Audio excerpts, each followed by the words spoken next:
Ito yung sunod sa sinasabing topic natin. Ito yung sunod mga kababayan.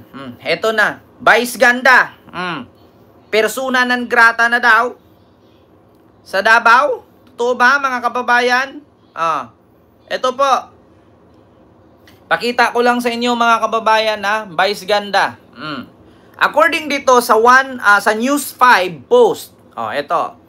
BP Sara sa panawagang pagdeklarang persona non grata kay Vice Ganda sa Davao. Ipinaubaya daw ni Sara sa mga city council ang pagdesisyon kung idideklarang persona non grata sa lungsod ang comedian host na si Vice Ganda.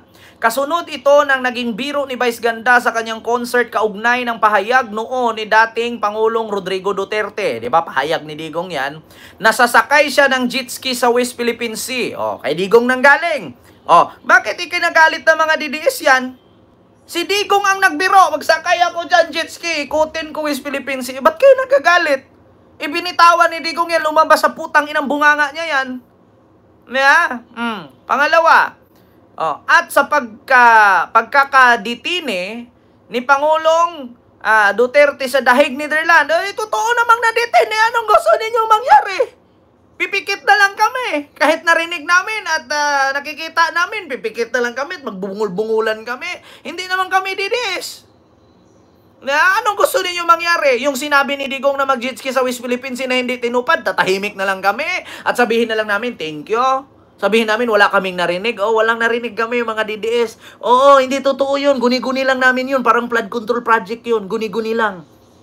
Ganon? Pero pag yung binaboy ninyo si Lini, sinabihan yung lutang, sinabihan yung lugaw, okay lang. Pag bumawi ang mga supporter ni Lini na katulad kay Vice, hindi na pwede. Diba? Yung sinabihan yung peke na Vice President, lutang, lugaw, okay lang. Yung pangako ni Digong ng jet ski sa West Philippines, hindi natupad. Pag pinuna, mali na. Mga DDS, tandaan ninyo, hindi lang po kayo ang may liig at may bunganga na ginawa ng Diyos.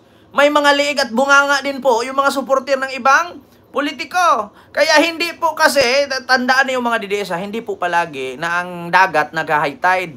Naglulutay din, katulad kay Kerwin Espinosa. Anong sabi ni Trillanes noon? Kerwin, siguraduhin mo na si Laila de Lima talaga ay may konektado sa droga dyan. Kasi baka pag bumaba si Digong, mag-iba yung statement mo. Hindi nagkamali si Trillanes, di ba? Anong sabi ni Kerwin Espinosa? Sorry po, Ma'am Laila, napilitan lang po ako. Pero anong sabi niya nung si Digong pa ang presidente? Totoo po yan. Di ba? Nung panahon ni Digong, nang bababoy si Digong, minura ang Panginoon. Binastos ang Santo Papa. Tinawag na stupid ang Panginoon. Ginawang kung ano-ano ginagago ang mga pare. Pinagtawanan pa niya kung ako Diyos, tapos ipako ako sa cross. Bakit ko papayag na ipako sarili ko? Dapat kidlatan ko na yung mga putang inang nagpako sa akin. Saan ka maniwala? Namatay ka, tapos babangon ka pa ulit. Ininsulto niya ang Katoliko. Ang mga DDS, tawang-tawa kayo, di ba? Pumapalakpak mga kayo mga putang ina ninyo. Tapos ngayon, binawian lang kayo sa totoong pangyayari. Galit na galit kayo. Asaan yung utak ninyo? Di ba? Sabi-sabi ni Digong dyan na mag-jitski. Totoo naman talaga. Sinabi niya, putang inang Digong na yun. Paluin ko martilyo ulo niyan eh. Sinabi naman talaga niya, mag-jitski siya. Binalik lang ni Vice yung sinabi niya. Tapos ngayon, nagagalit kayo mga putang ina nyo. Di ba? Tapos may pa-persona non grata pa kayong nalalaman. Putang ina! Kahit i-persona non grata ninyo yung buong Maynila dyan sa Davao, wala kaming pake. Ano bang meron sa Davao? Pag pumunta ba kami dyan, makapulot kami na tagdag 5 sakong barita ng ginto? Putang ina, kahit i-persona non grata niyo yung buong pamilya ni Vice Ganda dyan, hindi kayo kawalan mga putang ina ninyo. Ano bang meron dyan sa Davao?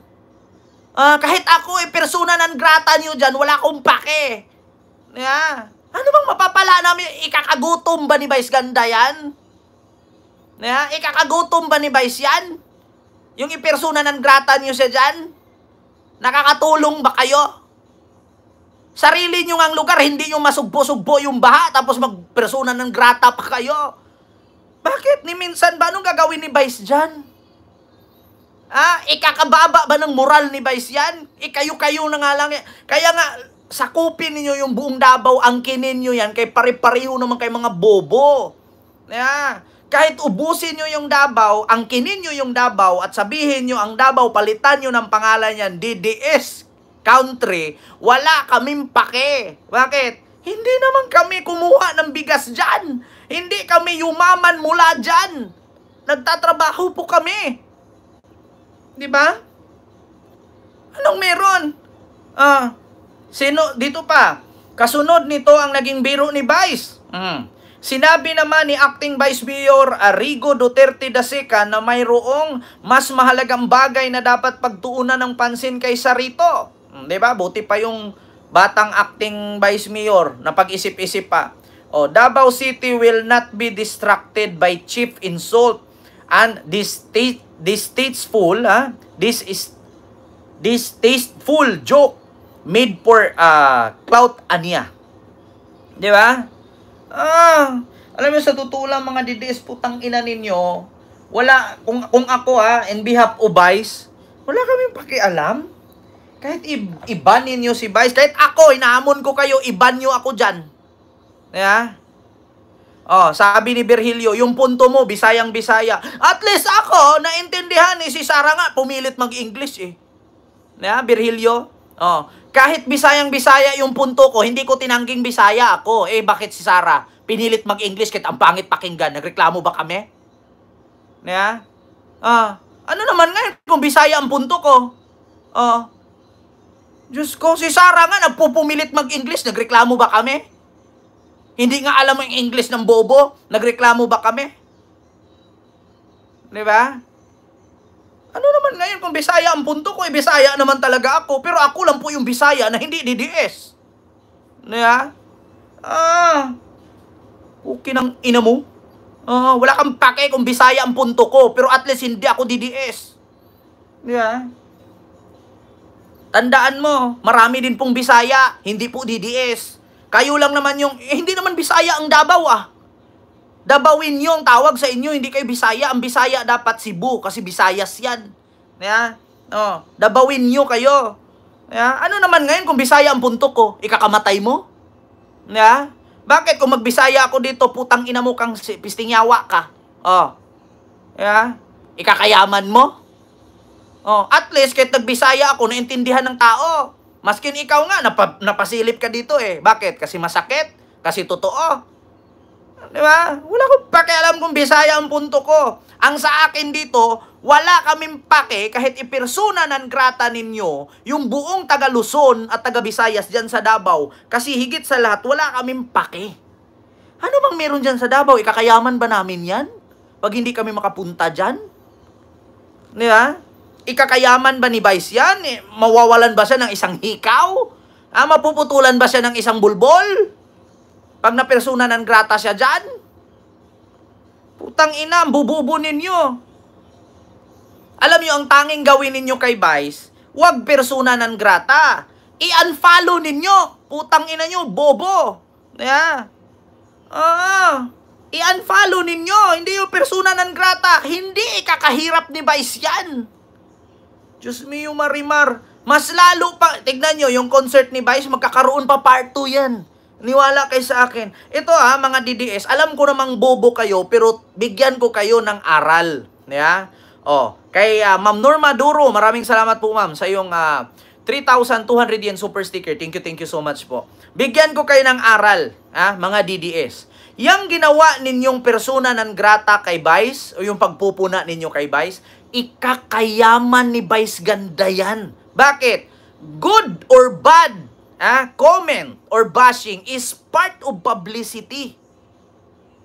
Kasi bubo nga naman kayo, hindi nyo alam. Katulad sa akin, tignan ninyo, the more na puna kayo ng puna sa comment section, the more na bash kayo ng bash sa aking live, hindi nyo alam kumikita ako. Kasi bubo nga kayo na DDS. Kailan ka nakakita ng DDS na matalino? Wala po. Either good or bad comment or bashing is part of publicity. Yung ginagawa ninyo, akala nyo ikakahirap ni Vice yan? Tapos may mga nag-comment pa, dapat daw tanggalan ng endorsement. Bakit? Sino bang negosyanteng taga Davao? Ang Jollibee ba? Ang McDo ba? Taga Davao ba may-ari niyan? Huwag kayong tanga. Di ba? Yun bang Showtime? Sa tingin ninyo, tatanggalin si Vice sa Showtime kasi binastos niya si Digong? Putang ina, yung ABS-CBN, galit na galit kay Digong. Mas malalo pa na pasikate nila si Vice. Ang bububo nyo kasi. Good or bad, comment or bashing is part of publicity. Niya? Mga tanga kayo. Bobo, inutil, oto-oto, hampas lupa, pangit at mahihirap na lahi. Mga putang ina ninyong DDS. Di ba? Yan ang tatandaan ninyo. Kahit iba ninyo si Vice dyan, buong buhay niya at buong pamilya niya, hindi niya ikakahirap yan. Mas lalo pa, yayaman si Vice dyan. Mga tanga. Mga inutil. Kita nyo si Rindon Labador? At bukod dyan, mga kababayan, ito pa. Tignan nyo yung bingot. Si Sir Jack ba yun? Yung bingot na pinupuna yung mga bakla. The more na binabash niya yung mga bakla, dumami followers niya. Kasi bobo nga kayo, mga DDS. Putang ina ninyo. Di ba? Pabor kay Vice yan. Mga tanga. Ito pa, bukod dyan, mga kababayan, sa pagdeklara daw di umano at pinaubaya daw ni Sara na persona non grata, bahala na daw ang taga city, no? At sangguniang panglungsod. Ayan na po, ayan po yung ginawa nilang persona non grata daw. Ito, resolution. A resolution declaring Jose Marie Bisiral or aka Vice Ganda as persona non grata in Davao City. Ayan, Republic of the Philippines. Ayan. Sangguniang lungsod ng Davao. Ayan po yung ano. At bukod dyan, mga kababayan, yung 20 million daw na followers ni Vice, mga kababayan, 19 million na lang. Yung 20 million, 19 million na lang. Ito, bigyan ko kayo ng dagdag kaalaman, mga putang inang bubong DDS.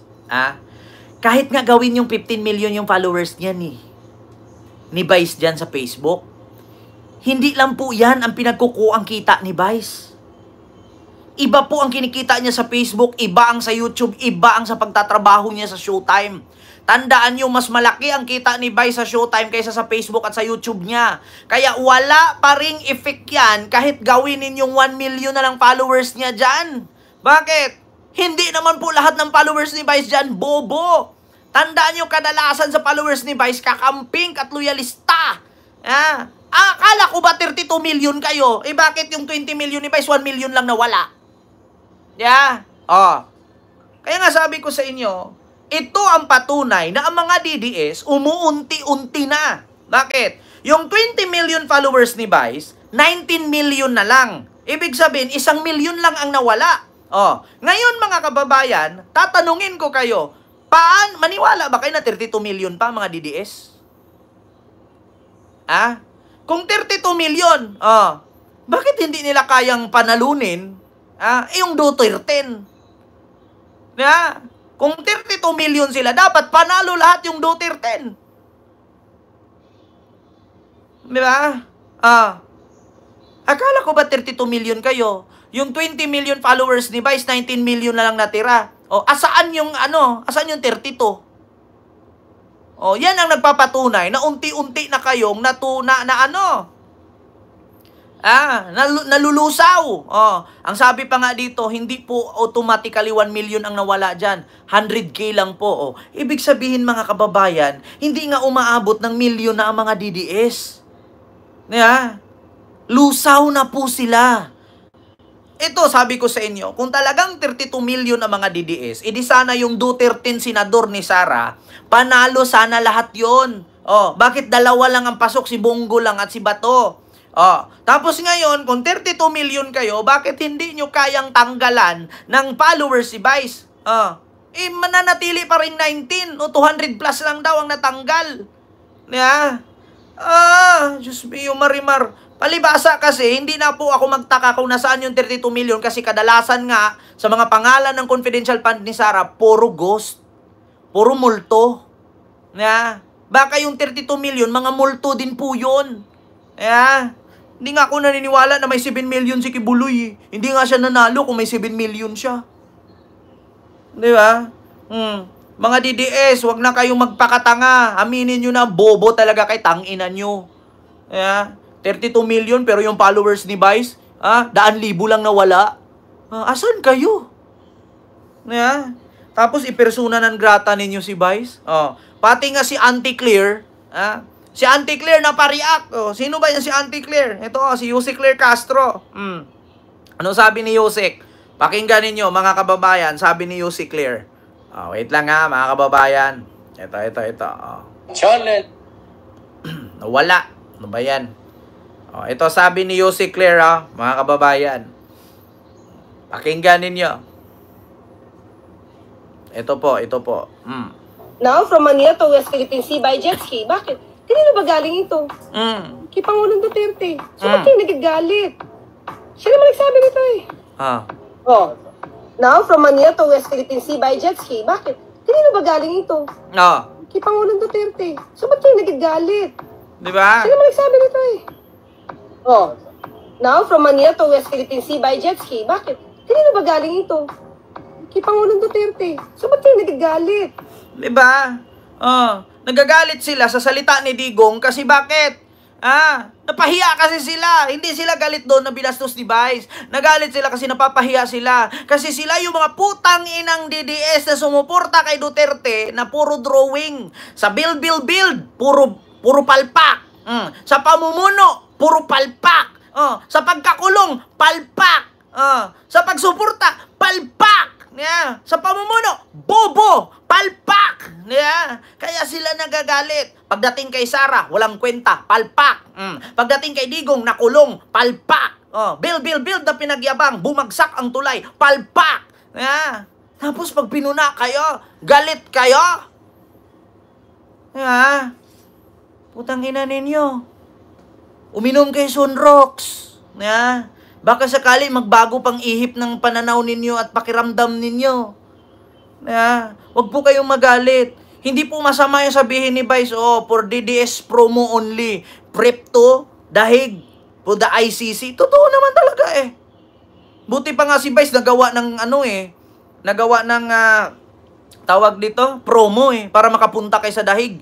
Kasi ang daming bubo Yung mga bubo dapat doon na kayo sa dahig lahat tumira Magtayo na kayo ng mga kubo doon. Gawin ninyong bilibid yung harap ng dahig lahat ng mga DDS doon na kayo magsitirahan sa dahig. Kasi nandoon na yung puon ninyo. Magdasal kayo doon, magpiesta kayo doon, magnegosyo kayo doon, tapos mag-fentanyl kayong lahat doon.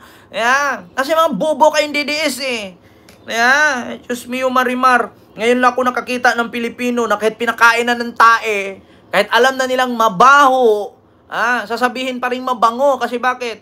Kasi galing kay Duterte. Alam nyo, sa totoo lang, kahit tumae si Digong na napakabahong igit, sasabihin ng DDS dyan, ang bango ng tae ni tatay. Kahit si Digong, makaihi yan sa pantalon at mapangi kasi amoy matanda na yung ihi, parang pangriban sa buhok, sasabihin ng DDS, ang bango ni tatay. Bakit? Kasi bubo nga sila. Utu-utu nga sila. Alam niyo yung mga DDS, malalaman mo kapag DDS yan, yung dito sa Pilipinas, malalaman nyo kapag DDS yan kasi kapag nakasalubong mo yan, tapos may nakita kang tae, naapakan nila, sabi mo, nakaapakan ng tae, hahawakan pa yan, tapos dilaan. Oo nga, tae nga. Malaman mo, ganyan ang ugali ng DDS. Sabihin mo, uy, dong, day, nakaapak ka ng tae. Hahawakan pa nila yan. Tapos, amuyin, dilaan. Ang tae nga. Hindi sila naniniwala. Hanggat hindi nila nahahawakan, hindi nila naaamoy. Kasi, minsan daw, baka dang chocolate. Ganyan ang mga DDS. Ganyan ang mga DDS. Yan yung mga zombie. Mga walang utak, mga putang inang yan. Diyos ko, tuwang-tuwa sila na ipersona ng grata daw si Vice. Hindi kakagutom ni Vice yan. Hindi kakagutom ni Vice yan. Mas kayo pang mga DDS ang magugutom. Tandaan ninyo, pag sinabi ni Vice, ay, persona ng grata na ako sa Davao. Baka wala ng turista pupunta dyan. Tandaan ninyo si Vice, influential yan. Kayo, anong may influensya ninyo? Puro kay bobo. Ikinahiya na nga kayo ng kapwa ninyo Pilipino eh. Diba, pinagtanggol nyo kriminal? Hindi nyo ba alam? Halos lahat ng pinagtanggol ninyo sa side ni Duterte, puro nakakulong, may wanted, kriminal, human trafficker. Hindi nyo naiisip yan? Kawawa kayo. Ang bububo ninyo. Ito mga kababayan I will tell you frankly, lalong-lalo na sa mga pinklawan at sa pulahan. Hindi nyo ba naisip, si Harry Roque, wanted, si Digong nakakulong, si Kibuloy nakakulong, si Tebes nakakulong, si Bantag, wanted. Puro didiis yan. Si Sara naman ngayon, impeachment. Hindi nyo ba napansin? Halos lahat ng side ni Digong, puro may kaso, puro may atraso. Tapos ang mga DDS, mahal namin si tatay. Putang ina, di na makauwi yan. Kung ipersona ng grata nyo si Vice sa Davao, pati si Digong, ipersona ng grata nyo na rin, kaya di na makauwi yan. Isali nyo si Digong. Hindi lang si Vice. Duterte, persona ng grata sa Davao, forever. Makabalik lang yan kung abuna. Magpersona ng grata kayo, pinipilit nyo lang si Vice. Pero si Digong, hindi nyo sinali, di naman na makakauwi. Diyos mio marimar. Ito pa, mga kababayan. Panghuli natin pag-uusapan, lalo na naman ito. Diyos mio marimar. Ito na.